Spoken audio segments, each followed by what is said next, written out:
Working as an oncology infusion nurse, being oncology certified, attending chapter meetings, going to Congress has really taught me plenty, but being an oncology patient taught me way more. I know firsthand the fears you have cancer bring. And then going through CT scans, MRIs, genetics, the whole preparation for surgery was something I never considered when I treated a breast cancer patient.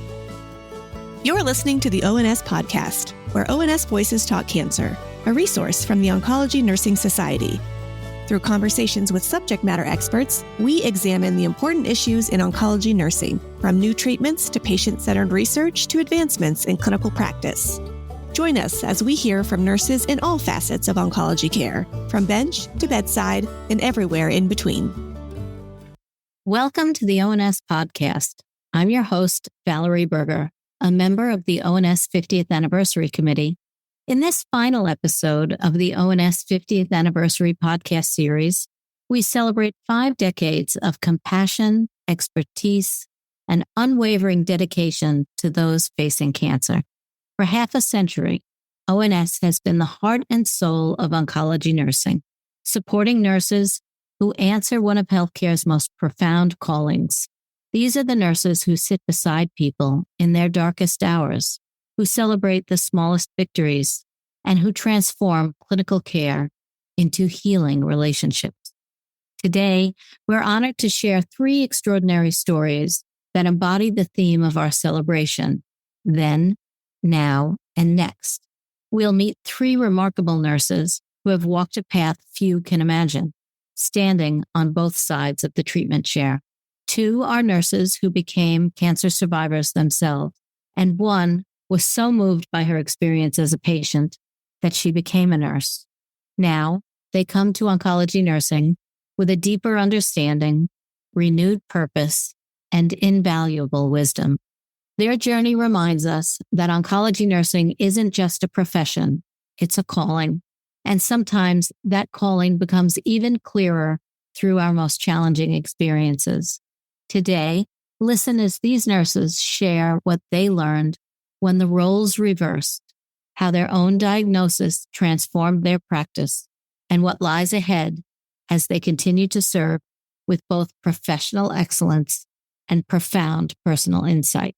So join us as we celebrate not just 50 years of ONS, but the timeless, indomitable spirit of oncology nurses everywhere. Our panelists today are Catherine Parsons, who is a staff nurse practicing at Banner University Medical Center in Tucson, Arizona, Margaret Hopkins, who is a staff nurse practicing at John Theurer Cancer Center in Hackensack University Medical Center in New Jersey, and Afton Dickerson, who is a nurse practitioner practicing with oncology consultants in Texas. Thank you, ladies, for being here with us today. Thank you for having us. We're delighted. Catherine, let's start with you. Can you tell us a little about your journey as a nurse and as a patient? Can you describe what oncology nursing meant to you before your diagnosis? And what do you think was most important about your role? Before I was diagnosed, I was a staff nurse in the hospital, and I avoided oncology like it was the plague. I did not want to go there. My only experience was in a Midwest hospital where they kept the oncology ward in the basement. And I'm from the West Coast, and Midwest basements have a very distinct smell for me, and it's not pleasant. This one had very few windows. It was dark, and it also smelled of decaying flesh. So I did not want to go there. I had many opportunities, but I just did not go there. But I was a young nurse on an orthopedic floor, and a woman my age who was recovering from Harrington rod placement in her spine. Her cancer had metastasized to her bones, and she was so quiet. Every time I went into her room, I offered to help, and I would check on her multiple times. And one time she was crying. I asked her again if I could help her, and very angrily, she said to me, "You can tell me how to tell my children I'm dying." I was amazed at how insignificant I felt and how much there was to be said in that sentence. So I just went to her bedside. I sat on the bed, I held her hand, and I cried with her. There wasn't a whole lot for me to say. So I took the job at the Cancer Center in 94, where I still work as an infusion nurse because I wanted out of a job that I was doing at the time. Ironically, I was working in a basement with no windows, but it didn't smell. I was teaching patients over the phone and nurses, and I didn't have bedside contact. And I truly am a bedside nurse. So I had bumped into a friend who I had worked with in home health at the cafeteria. She had known that there was openings in the Cancer Center and asked me if I would want a job there. And I thought to myself, no, not only no, but maybe hell no. And she really liked it, really talked it up highly to me. And I wanted out of the basement that I was working in. So I said, okay, yeah. So I applied. Of course, I got the job, and it was the best thing that I possibly could have done. I really wish that I would have gone into it 40 years ago. The team that I worked with became mentors. They became friends. They taught me how to give these toxic drugs safely, what to watch for, and how to manage the side effects. And they encouraged me to join the local ONS chapter and become oncology nurse certified. That really pushed me along in oncology. And then in 21, I was working on a very busy day in the infusion clinic. And 10 days earlier, I had had a breast biopsy. I had called my doctor's office for the results that they said that they didn't have. And I kept calling them that they didn't have. So I decided one day to look at my phone. I left a room with 4 patients, all getting combo chemo. 3 of them had metastatic breast cancer. And I went at the nurse's station and I looked at my phone to look at the portal. And there it was, invasive ductal carcinoma. My heart sank. I found a float nurse, gave her a report, and told her I was leaving the floor. She started to protest, and I was like, no, I'm leaving the floor. So I went straight downstairs to the breast clinic and waited for one of our breast oncologists to come out of the exam room. Her name's Dr. Isani. She's one of our best oncologists. I waited for her to come out and handed her my phone. I didn't hand her my phone. I asked her if she'd look at something on my phone, and she just took it out of my hand.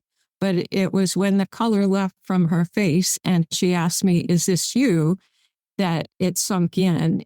She was in the middle of a really busy clinic and had no time to be doing this with me, but she took me into an empty room, sat me down, explained from A to Z what was going to happen, what the results meant, what the plan would be, and became my oncologist. And working as an oncology infusion nurse, being oncology certified, attending chapter meetings, going to Congress, has really taught me plenty. But being an oncology patient taught me way more. I know firsthand the fears you have cancer bring. Sitting and listening so carefully to what that doctor had to say, and then going home, only remembering clearly, you have cancer. How do I tell my husband? How do I die? What do I want to do before I die? And then going through further testing, CT scans, MRIs, genetics, the whole preparation for surgery was something I never considered when I treated a breast cancer patient. Once I found out what the plan of treatment would be, then the decision, do I have treatment in the clinic where I was working or do I go elsewhere? And I decided to stay at the clinic where I was working because I know we're the best in Tucson. So I decided to stay there. My supervisors were so supportive. My coworkers respected my privacy. They treated me with dignity and respect and gave me strength through their support. I knew I worked with a great team, but I sure felt it then. My surgery was bilateral. My cancer was bilateral. And the anti-neoplastic drugs I have to take have side effects, and radiation brought on fatigue. I was fortunate to have plenty of time saved and took 15 weeks off before returning to work. After that, when I returned to work, I was a little apprehensive about how I would feel about reading a chart with a story that was close to mine. Would I share my story with a cancer patient? Would that help me? Would that help them? I now can relate to their fears. I ask more in-depth questions about side effects and really understand their fatigue. I often share tears with them. I feel I have become a better oncology nurse because of my own experience. My skills were good and they're still good, but my compassion is different and my ability to relate to them is more defined. I think back to that basement in the Midwest and crying with that young woman and think of almost barbaric ways of treating cancer when I first started. And I'm so grateful for the research that has given us better drugs, better side effect management, better treatment plans, and the use of the word cure where there wasn't one before. After my 40 years of nursing, I still really love my job, and I wish I hadn't avoided oncology. I find it a great privilege to care for patients who trust me in their most vulnerable stage in life. It's a wonderful story. I'm glad you're out of the basement. Me too. And I'm glad that we have advanced. It is a true testament to the 50 years of work that has spanned the lifespan of the Oncology Nursing Society and how far we've come with treatments. I would like to ask you, what surprised you most, Catherine, about being a patient? How much I didn't know. I thought I knew cancer. I thought I knew the treatment. I thought I knew the side effects. There's so much I didn't know. There's so much behind the scenes. Before a patient comes and sits in my chair, the stuff that they go through, I now can understand. It surprised me how much I didn't know. That underscores the importance of education for our patients. You know, it's important for us to repeat things and to be patient and to make sure that that teach back is there so that patients do understand as much as they can in that moment. Thank you for that story. You're welcome. This advertising message is brought to you by ONS. The 2026 ONS Congress is a signature event for oncology nurses. Join us in San Antonio for 5 days of learning and connection. Register at n.ons.org/Congress 2026. Maggie, your story is a little different because you weren't an oncology nurse when you were diagnosed. Can you tell us about your journey? I'm a second career nurse. I became a nurse in my mid-30s. I was a NICU nurse. I spent 15 years there total. Probably I was about 12 years into that part of my life when I went for my regular mammogram and I got the call to come back and get another set of views. I thought, oh, my husband's off that day. We're going to go out for breakfast. We're going to have a nice time. And then the day I went in for the extra views, they kept saying, okay, wait, we got to do a few more, and wait, we got to do a few more. And about 2.5 hours in, I knew something was wrong. That's kind of how I figured it out. Along this journey, there was a lot of figuring things out. At the end of that second mammogram, I was told, you have to get a biopsy. You need a stereotactic biopsy. And that was my first moment where I felt like I'm a nurse. I should know what that means. And I had no idea what it meant. It probably took me about 2 years to look up the word stereotactic. I went through it, I had it, but I couldn't look it up because I thought I should know. I'm a nurse. I should know all these things. Then when I was waiting to have that biopsy done, I read my mammogram report, and my mammogram report said that I had microcalcifications in clusters. So I looked it up and I said, we tell patients not to Google, but then we give them this electronic information and little bits, but we say, don't look it up. I don't know that that's the best answer. I don't know that that's in any way realistic. And I looked up and I said, microcalcifications, micro's got to be good because that's small. And no, it wasn't. Macrocalcifications are more likely to be a sign of aging. And then it said I had 2 clusters. I said, well, 2 clusters has to be good rather than be scattered all over the place. And it said, no, when they're in clusters, it's more likely to be a sign of cancer. And there I was on Google figuring out for myself that I had cancer. So I wish the person who had told me that I had to come back for a biopsy gave me more of a heads up that this could be going in that direction. I had a lumpectomy. I was out on leave. There's this very weird period in between when your surgery heals and you can start radiation. And the insurance company decided I could go back to work. So I did. And one night I was driving to work, and it was the night before I was supposed to start radiation. I'm driving to work and I start crying and I couldn't stop. About a half hour in, I'm still crying in the locker room. The charge nurse came in and told me I should probably go home because it's not safe to be there when you're crying. So I did. And I had been thinking I'm going to be that hero that I can go to work. I work at night, get 8 a.m. radiation appointments, and go home and go to sleep and wake up and go to work again. Because everyone said, oh, it's not that bad. Radiation will be okay. You can work. And a little bit it wasn't that, because radiation turned out to be exhausting. And a little bit it wasn't quite like that because you get those burns and it's really hard to, I don't want to go to work and not wear a bra because everything hurts. But the real challenge for me was I didn't know how to be a patient and a nurse at the same time. And my first radiation treatment, I go in there and I change into the gown, and then I started cleaning up because I was getting treatment done at the hospital where I worked, and we're taught if you see a mess, you clean it. So I was acting like a nurse, and I almost wanted to go help the other patients, but I couldn't because I had to focus on healing. I took leave of absence, but it was really just because I couldn't mentally do it. I wish our country paid more attention to mental health, where a mental health leave of absence for cancer was considered legitimate.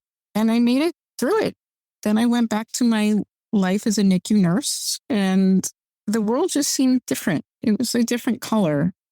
Even those families, they weren't going through the same diagnosis, but I understood for them how much it was a crisis to them, what was going on to their child and what was going on in their family. Then life went on, and it was time for me to change my life. One of the joys of nursing is you can do so many different things when you want to change. When I decided it was time for me to change specialties and do something different, I looked to see what was available at the hospital, and there was an opening in oncology infusion. And I said, you know what? I think I could do that, because I used to think that I couldn't be one of those people. I was a nurse. I wasn't one of those people. But after a little time had passed, I realized I was both. I was one of those people and I was a nurse, and what wonder I could bring to them. For some reason, I got that job with no experience in oncology. I had never touched an adult. It was very humbling to be in my early 50s and have a preceptor 20 years younger than me show me how to put in an IV, but I did it. I know I bring something to these people. I understand them when they come in and they've been waiting in the lobby for a little bit, and maybe more than a little bit, and they want to get a blanket and something to drink before they get treated. And I remember those blankets, those toasty blankets we got in those warmers. I love them, and I know how much comfort it is. And when someone's cranky, I understand it's not about what it's about. They're not cranky with me because their meds are late. They're cranky because they don't want to have cancer. I understand that someone comes in a little bit extra anxious because they're waiting on their PET scan results. Scanxiety is a hugely real thing. And every time I get like a CBC, I still get anxious because I want to know that everything's okay. I don't want to come back anemic and need a workup. Being a cancer patient showed me how much it's not about that simple diagnosis. It's just such a holistic approach I think we have to take to our patients and our families. How important it is when I'm taking care of my patient, take some time and talk to my patient's wife because she wants to talk about something, and maybe she wants to just talk about something, not her husband's cancer, for 5 minutes and give her a few minutes off.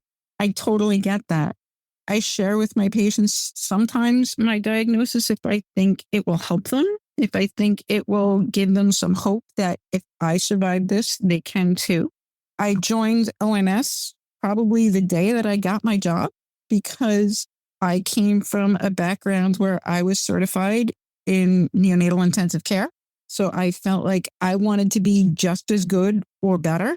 I took my certification exam within a few months of when I was eligible. I'm grateful for the things I've learned. These podcasts, I remember listening to them in a nonstop loop when I first started. And so many of the things I didn't understand what anything meant because I could barely put in an IV, as we just talked about. But I learned from hearing the language, and now I listen and I understand. And it makes me feel good that I've grown as I can start following these things more and more and more. I'm glad to have the support that is out there, that I could grow as a nurse and I could succeed in this. When I first went to oncology and left my old job, everyone said, oh, it's going to be so depressing. How could you go hang out with the cancer people? And it has been the most fun, happy job I've ever had because people come in there wanting to do well and they want to succeed. And they are so grateful for every bit of help that they get. I'm glad that I can be a part of that, and I'm glad that I can give back to it. Really is a wonderful profession and a calling, and it certainly sounds like you were called there, Maggie. I'm glad that you're here, and I'm glad that you have the compassion that you have. I'm sorry around the way that you had to achieve it. How do you think your personal experience with cancer has changed the way that you practice nursing? It's changed the way I've practiced nursing because it makes me look at so much more than my task at hand. I am much less task-oriented. I know that there's so much going on besides the medicine that I have to give or this visit. There's a lot that I have to do to make that person succeed that is not in a quarter set. It sounds like you also have the holistic view of the patient and that you look at the patient, the family, the whole constellation of how they come to you. And that is certainly rooted in your NICU background too, I would imagine, because you look at the family as a complete unit. People hear the word holistic nursing and they think it's about aromatherapy, and it's so much more than that. It's just looking at the big picture of everyone's resources and nutrition and mental health and family system and finances. There's so much that goes into it besides one medication. You bring up mental health, and I do agree with you that it's something that we really need to focus on, not only for our patients, but for our nursing staff as well, to make sure that we are all okay, and that we do replenish, because you cannot pour from an empty cup.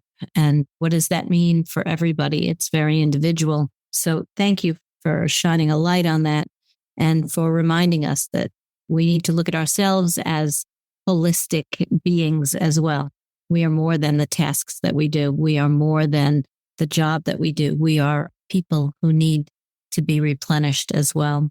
We are better healers when we are strong ourselves. And if a nurse doesn't want to take care of herself for her own good, I just want them to see how much better they can be there for their patient if they take that lunch break, if they use their PTO, if they read something, if they relax, if they walk. That makes you a stronger nurse. I agree 100%. This advertising message is brought to you by ONS. Join thousands of your peers at the largest conference dedicated to oncology nursing, where inspiration, expertise, and a shared commitment to excellence collide. Discover cutting-edge education, connect with passionate professionals, and reignite your purpose. It's all happening in San Antonio this May. Register today at n.ons.org/Congress 2026. Afton, you were not a nurse when you were diagnosed, but became a nurse afterwards. Can you share your story with us? When I was a young mother, I was living in Mobile, Alabama. I didn't have any family nearby. I had moved there to get married and start a new life, but shortly after I got there, I was diagnosed with cervical cancer. To make things even a little bit harder, the man that I moved there to marry began cheating on me just as I was about to start treatment. So not only was I facing cancer, but I was facing it completely alone. All of my family lived in Utah on the other side of the country. During that time, the nurses at the infusion centers became my lifeline. They were the ones who lifted me up when I felt like I couldn't keep going. They made me laugh. They listened to me, and they reminded me that I wasn't alone and that I wasn't invisible, but that I mattered. I will also never forget, it was actually a nurse practitioner who first diagnosed me. She was calm, compassionate, and steady when she told me the news. And that kindness from her stayed with me. And also just the way that she was very persistent that I moved forward in getting checked for some sort of cancer. But looking back, I think that these moments, these small little moments, were the moments that something changed inside of me. And I realized I didn't just want to survive cancer. I wanted to become one of those people who gave patients the same hope and compassion that had saved me. So that is when I made the decision to change my career and become an oncology nurse. I went back to school to start working on earning my nursing degree and began caring for patients who walked on the same path that I once had.